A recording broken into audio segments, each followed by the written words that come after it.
कुपवाड एमआयडीसीमधील उद्योजकांना त्रास देणाऱ्या गुंड प्रवृत्तीविरोधात आता विशेष मोहीम उघडण्यात येणार आहे।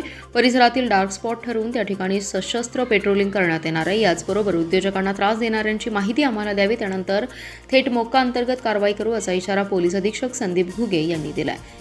कुपवाड एमआयडीसी आणि मिरज एमआयडीसीमधील उद्योजकांची आणि पोलीस प्रशासन यांची संवाद बैठक गुरुवारी कृष्णा व्हॅली क्लबच्या सभागृहात पार पडली। या बैठकीनंतर उद्योजकांना येणाऱ्या अडचणी आणि सूचना या संदर्भात चर्चा करण्यात आली आहे। यावेळी उद्योजक विनोद पाटील, अनंत चिमड यांनी उद्योजकांना येणाऱ्या अडचणी समस्या मांडल्या। यावेळी बोलताना पोलीस अधीक्षक संदीप घुगे म्हणाले की कुपवाड एमआयडीसी आणि मिरज एमआयडीसी उद्योजक यांना पोलीस ठाणे अंतर्गत डार्क स्पॉट ठरवून त्या ठिकाणी पेट्रोलिंग करत हत्यारी पोलिसांची गस्त नेमण्यात येणार आहे। तसेच उद्योजकांना त्रास देणारे गुंड प्रवृत्तीच्या लोकांच्या बाबतीत माहिती त्यांच्यावर मोक्का कारवाई करू असा कडक इशारा दिला आहे।